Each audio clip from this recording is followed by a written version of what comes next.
Hello students, मैं इस class में 10th की मैथ पढ़ाने वाला हूं। तो 10th के मैथ में देखेंगे कि क्या सिलेबस है, तो वो तो पिछले लेक्चर में देख लिए थे। तो 10th के मैथ में देखेंगे इसमें कितने चैप्टर हैं, ठीक है। और सब चैप्टर के नाम देखेंगे और चैप्टर में लगभग में कितना टाइम लगेगा कवर करने में वो बता देते हैं। और उसके बाद कैसे तैयारी करेंगे और कौन पेपर पर थोड़ा ज़्यादा जोर देंगे, मतलब कौन से चैप्टर पे ज़्यादा जोर देंगे, तो उसे देखना है। चलो स्टार्ट करते हैं। पहला चैप्टर जो है वो लिखा हुआ है वास्तविक संख्याएं, ठीक है। वास्तविक संख्या को हम समझेंगे। वास्तविक संख्या में बहुत चीज को पढ़ना होता है, तो देखना क्या क्या पढ़ना होगा। पहले तो सब एक दूसरे से रिलेट रहेगा। जो हम लोग पढ़े हैं, थ्योरी पढ़ा जाएगा पहले, तो थ्योरी पढ़ने के बाद क्वेश्चन सॉल्व किया जाएगा। तो देखना इसमें वास्तविक संख्या में हम लोग क्या क्या पढ़ेंगे प्राकृत संख्या किसे कहते हैं, पूर्ण संख्या किसे कहते हैं, पूर्णांक संख्या किसे कहते हैं, सम विषम किसे कहते हैं, भाज्य अभाज्य किसे कहते हैं, परिमेय और परिमेय किसे कहते हैं, पूर्णांक संख्या क्या रहा, उसे क्या है क्या नहीं है, ठीक है। तो हम वास्तविक संख्या में पढ़ेंगे। और क्या पढ़ेंगे, गुणनफल गुणनखंड सीखेंगे, ठीक है। एचसीएफ एलसीएम सीखेंगे, भिन्न को दशमलव में बदलना, दशमलव को भिन्न में बदलना वो सीखेंगे, सांथे को सांथे क्या है, ठीक है। तो वो सब जानेंगे। तो बताना इसमें थोड़ा सा बहुत अच्छा है। अगर हम लोग अच्छी तरीके से तैयारी करें तो इसको पढ़ने में बहुत मजा आएगा, ठीक है।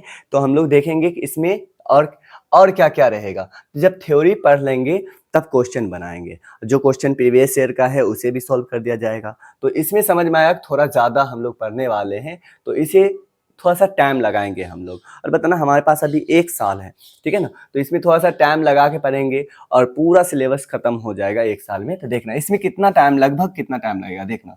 हमें भी पता नहीं है, सिलेबस जैसे खत्म हो, ठीक है। तो हम कम से कम टाइम लेने की कोशिश करेंगे। तो इसमें लगभग अगर हम लोग टाइम लगाएंगे तो कम से कम 15 दिन तो आराम से लग जाएगा, ठीक है। इसको कवर करने में 15 दिन के आसपास। तो ऐसे कोशिश करेंगे कि तेजी हो जाए, ठीक है। तो हम लोग देखेंगे। और छोटा छोटा लेक्चर रहेगा इसलिए, है ना। बड़ा सा लेक्चर है तब तो एक ही दिन में बन जाए, छोटा छोटा लेक्चर रहेगा तो लगभग 15 क्लास वगैरह लिया जाएगा। चलो अब देखते हैं दूसरा क्या है, बहुपद में। तो बहुपद में बताना बहुपद में क्या क्या पढ़ना होगा। तो बहुपद में तो पहले हम जानेंगे, इसमें बहुपद में एक्स वाई जेड बहुत नजर आएगा। तो बहुपद में एक्स वाई जेड किसे कहते हैं, ठीक है। मतलब एक्स वाई जेड अगर आ गया तो क्या है। तो इसमें हम लोग क्या क्या जानेंगे, चर किसे कहते हैं, अचर किसे कहते हैं, और चर और चर से मिलाने के बाद बीजीय व्यंजक बनता है वो क्या है, उसके बारे में देखेंगे। फिर वहां पर हमें सीखना होगा, तब देखना है कि बहुपद किसे कहते हैं। जब बहुपद को पहचान जाएंगे तब और क्या है, बहुपद को सॉल्व करने के लिए सीखेंगे। तो बहुपद का गुणनफल और गुणनखंड दोनों बताया जाएगा। तब ये भी क्या हो जाएगा, हम लोगों को खत्म हो जाएगा। तो ये बहुत, इसमें ज्यादा टाइम नहीं लेंगे, लगभग 10 दिन। शुरू में टाइम इसलिए लगेगा क्योंकि हमें बहुत चीज बताना है कि सॉल्व कैसे करना है, ठीक है। थोड़ा टाइम लग जाएगा, कुछ कुछ एक्स्ट्रा सीखना पड़ जाएगा। इस वजह से 15 दिन लिख दिए हैं यहाँ पे। तो इसमें 10 दिन बहुत हो गया। दो चरों वाले रैखिक समीकरण। अब यहाँ पे क्या है कि समीकरण आएगा, रैखिक समीकरण आएगा दो चर वाला। तो यहाँ पे वही है कि यहाँ पे जो बहुपद हम लोग सीखेंगे, ठीक है, उसी में यहाँ क्या करना है, हमें उसी का गुणनफल गुणनखंड और कुछ शून्यक वगैरह निकालने के लिए बताया जाएगा। इसमें भी ज्यादा टाइम नहीं लगेगा, तो 10 दिन के आसपास लगेगा। हम यहाँ पर ऐसा नहीं बोले कि 10 ही दिन लगेगा, 8 दिन भी लग सकता है, 12 दिन भी लग सकते हैं। मतलब 2 कम 2 ज्यादा, इस प्रकार से बता रहे हैं। बताना फिर आता है द्विघात समीकरण, ठीक है। तो द्विघात समीकरण सेम इसी प्रकार से है, ठीक है ना। जैसे इसमें पढ़ेंगे जो क्वेश्चन रहेगा, है ना, सेम इसमें भी वैसा ही रहेगा। लेकिन यहाँ पर लिखा हुआ है द्विघात समीकरण, तो हम उसमें देखेंगे, ठीक है, कि द्विघात समीकरण में यहाँ शून्यक पूछा जाता है तो यहाँ मूल पूछा जाता है। अब देखना क्या है, अगला क्या है, समांतर श्रेणी। तो इसमें कितना टाइम लगाएंगे हम लोग, द्विघात समीकरण में लगभग लिख देते हैं 10 दिन काफी है, 10 दिन लिख देते हैं। मतलब ये हमें लग रहा है कि 5 ही दिन में खत्म हो जाएगा।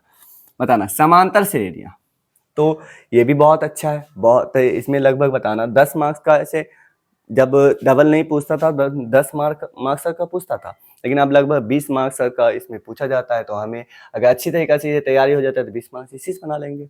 इसमें क्या है कि ज्यादा फॉर्मूला वगैरह नहीं होता है, बस 2-3 फार्मूला है, उसी से सारा क्वेश्चन बन जाता है। तो ये बच्चों को पढ़ने में भी बहुत आसानी होता है। तो हम इसे कितना दिन में पढ़ेंगे, तो इसे भी 10 दिन में पढ़ेंगे। फिर बताना त्रिभुज, हाँ त्रिभुज पढ़ने में तो टाइम लगेगा क्योंकि क्वेश्चन रहता है, तो त्रिभुज हम लोग देखेंगे, त्रिभुज पढ़ने में थोड़ा टाइम लेंगे। और टाइम क्या, अच्छा खासा टाइम लेते हैं क्योंकि मेरे पास 1 साल टाइम है। बताना ये भी पढ़ते रहेंगे, साथ साथ एक और सब्जेक्ट होगा उसे भी स्टार्ट कर लेंगे, 2-2 सब्जेक्ट लेके चलेंगे, ठीक है। तो यहाँ देखना कि ये जो त्रिभुज है, त्रिभुज पढ़ने में लगभग अगर टाइम लगाएंगे तो कम से कम तो 20 दिन लगा लेंगे, है ना, 20 दिन 25 दिन, है ना। चलो 1 मंथ लिख देते हैं, ठीक है, मतलब 30 दिन लिख देते हैं, ठीक है। बहुत अच्छा से पढ़ेंगे, एवरेज बता रहे हैं कि 30 दिन के आसपास में इसे पढ़ेंगे। फिर क्या है, निर्देशांक ज्यामिति, है ना। निर्देशांक ज्यामिति जो है ये इसमें क्या है, ठीक है। तो इसमें देखेंगे कौन से चतुर्थांश है, ठीक है, चतुर्थांश को देखेंगे, फिर दूरी फार्मूला देखेंगे कि क्या है क्या नहीं है। तो इसे भी हम लोग कितना 10 दिन में पढ़ लेंगे। देखो हम ज्यादा टाइम इसलिए ले रहे हैं क्योंकि डायरेक्ट क्वेश्चन सॉल्व नहीं करने वाले हैं, पहले थ्योरी पढ़ेंगे, थ्योरी में पूरा क्वेश्चन कैसे फॉर्मूला निकला वो सारा चीज सिद्ध करेंगे, बताएंगे, उसके बाद जब क्वेश्चन सॉल्व करेंगे तो टाइम तो लगेगा, है ना। इसीलिए थोड़ा ज्यादा टाइम लेके लिख रहे हैं, नहीं तो निर्देशांक ज्यामिति सिर्फ क्वेश्चन सॉल्व करना होता तब इतना टाइम थोड़ी लिखते हैं, मतलब सब 2 दिन 3 दिन में खत्म हो जाता। तो हम थ्योरी पढ़ाने वाले इसलिए टाइम ले रहे हैं। फिर क्या है, त्रिकोणमिति का परिचय, ये बहुत अच्छा है। अगर आगे इंटर में क्या है, अगर इंटर कर रहे हैं और मैथ लिए हुए हैं तो बताना बहुत अच्छा रहेगा, त्रिकोणमिति का परिचय अच्छा से सीखेंगे ताकि इंटर में मैथ पढ़ने में डिफिकल्ट ना हो, ठीक है। और मैथ, अगर मैथ अच्छा हो जाए बहुत अच्छा है, मतलब माइंड अच्छा खासा हो जाता है मैथ में। मैथ मतलब सोचा देता है, सोच पैदा करता है कि कितना तक सोच सकते हो, तो मैथ का पेपर बहुत अच्छा होता है। तो ये अच्छी तरीके से तैयारी करेंगे। तो त्रिकोणमिति का जो परिचय है इसको हम लोग कितना दिन लगाएंगे, तो परिचय में इसे बहुत हो गया तो इसको भी मतलब 15 दिन ले लेते हैं, इसको 15 दिन में खत्म कर लेंगे। और इसी का अनुप्रयोग है, त्रिकोणमिति के कुछ अनुप्रयोग, तो ये तो कुछ इसमें मात्र 16 क्वेश्चन है इसमें, जैसे 10वां में किताब में 16 क्वेश्चन है, तो बताना वो 16 क्वेश्चन को अगर एक दिन में 4 क्वेश्चन 5 क्वेश्चन सॉल्व करते हैं तो मतलब 2-3 दिन में खत्म हो जाता है। तो कम कम क्वेश्चन सॉल्व करेंगे, ये बहुत आसान है, जब इसे समझ लेंगे अच्छी तरीके से ये तो तुरंत बन जाएगा। तो इसको बहुत 3 दिन लिख देते हैं, 3-4 दिन 5 दिन लिख देते हैं, ठीक है। तो ये 5 दिन में खत्म कर लेंगे। नेक्स्ट देखते हैं इसे, और क्या है, वृत्त। तो वृत्त को देखेंगे, वृत्त में क्या पढ़ना है, वृत्त कैसे बनता है, वृत्त का जो फॉर्मूला होता है, बीच में जो फॉर्मूला है, कुछ स्पर्श रेखा है, ठीक है, और कुछ मान लो कि इसमें परमेय होगा तो इसे प्रूव कर लेंगे, है ना। देखेंगे क्या है क्या नहीं है। तो इसमें जैसे वृत्त का क्षेत्रफल हो गया, पाई आर स्क्वायर, ये सब पढ़ लेंगे। ये रचना है, ठीक है, ये तो बहुत ईजी है, मतलब 2 दिन में सीख सकते हैं, तो इसे छोड़ो, देख बता दिया जाएगा। वृत्तों से संबंधित क्षेत्रफल, देखना यहाँ क्षेत्रफल बोल दिया गया, तो क्षेत्रफल, वृत्त का क्षेत्रफल क्या होता है, पाई आर स्क्वायर, परिमाप क्या होता है 2 पाई आर। तो बताना, ये तो हम लोग रट लेते हैं ना, रटना यहाँ पे नहीं है।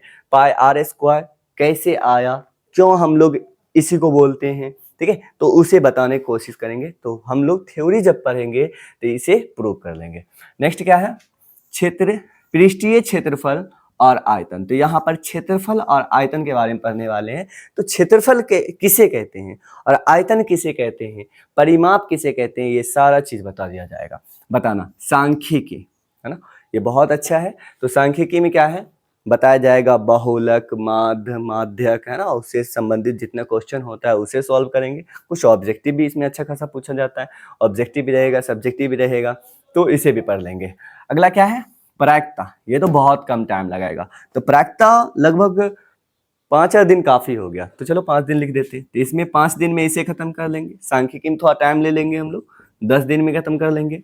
पृष्ठीय क्षेत्रफल, मतलब देखना क्या होता है, स्टूडेंट्स को जो है इसमें थोड़ा सा कैलकुलेशन करने, मतलब जो जोड़ घटा गुना भाग होता है उसमें बच्चा क्या होता है, अस्कता जाता है, मतलब समझ लो कि वो चाहता है, करना ही नहीं चाहेगा, और अपने अंदर वो कॉन्फिडेंस नहीं रह पाता है कि हम सही गुना किए हैं या गलत किए हैं। तो इसको बनाना, देखना ये बहुत अच्छा है, लेकिन स्टूडेंट्स इसमें बनाने से क्या करता है, मतलब डर लगता है उसे, तो इसे बहुत स्टूडेंट जो है इसकी तैयारी ही नहीं करता है ना, और ऐसा ही पहुंच जाता है। तो बताना कि पृष्ठीय क्षेत्रफल अब हमें सीखना है ना, तो बताना कि कैलकुलेशन करने तो आना चाहिए।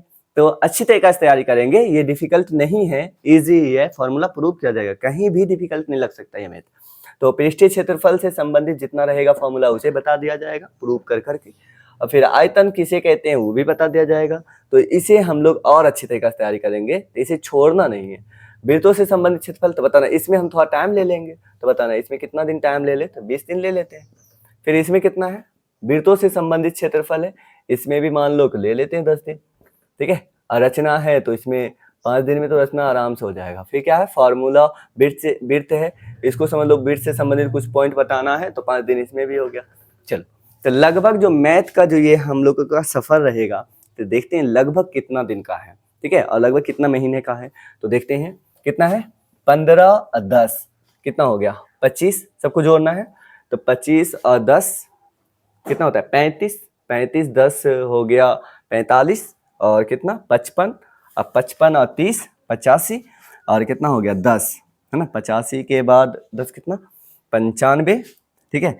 95 5 हो गया 100, 110, ठीक है। 10 5 15, 15 5 कितना हो गया 20, 20 5 25, 25 10 35, अब 35 और 20 कितना होता है 55, अब 55 और 55 10 कितना हो गया 65, अब 65 70, तो लगभग 170 दिन, है ना।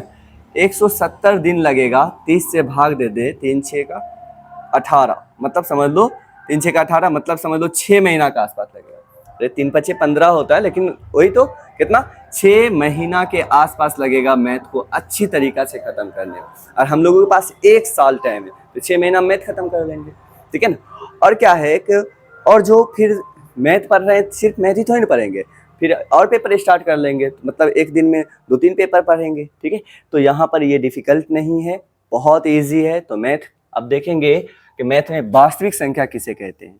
तो ये बता दिए कि लगभग हम लोग कितना टाइम लेंगे इसे पढ़ने में, और क्या है कि और कितना टाइम लगेगा, थोड़ा तो आप बता दिए कितने कौन कौन से चैप्टर हैं, है ना। और सबसे अच्छा चैप्टर बताएं कि सबसे पहली बार किस में ज़्यादा जोर देना है, तो देख लेना कि ये पांचों तो जोर देना ही है, ठीक है। और त्रिभुज रहा तो त्रिभुज में उतना जोर नहीं भी दिया जाए, अगर कमजोर स्टूडेंट है तो चलेगा, मतलब निर्देशांक ज्यामिति में जोर देना है, और ये दोनों में तो जोर देना ही है, मतलब पूरा दम लगा देना है। फिर बताना रचना में भी, मतलब रचना अगर नहीं भी पढ़े चले, 5 मार्क्स का पूछता है, ठीक है। क्षेत्रफल ये सब छोड़ सकते हैं, है ना, अगर कमजोर स्टूडेंट के लिए बोल रहे हैं, मतलब ये सब छोड़ सकते हैं। एक प्रायिकता देख लेना, एक बहुलक में, माध्यक बहुलक में सिर्फ समझ लेना है, बात खत्म। मतलब इतना करके हम लोग क्या कर सकते हैं, अच्छा खासा स्कोर कर सकते हैं। और कुछ छोड़ भी सकते हैं, जैसे बताना त्रिभुज छोड़ दिए, और क्या है वृत्त रचना, ये है ना, ये छोड़ दिए, तो कोई दिक्कत नहीं है, कोई प्रभाव नहीं पड़ेगा, मतलब उतना में ही, अब डबल पूछ रहा है तो उतना में 100 मार्क्स आ जाएगा, लेकिन हम लोगों को तो पूरा पढ़ना है। तो फिर क्या करते हैं, अब मैथ पढ़ना स्टार्ट करेंगे, तो वास्तविक संख्या, तो अब मिलते हैं नेक्स्ट लेक्चर में।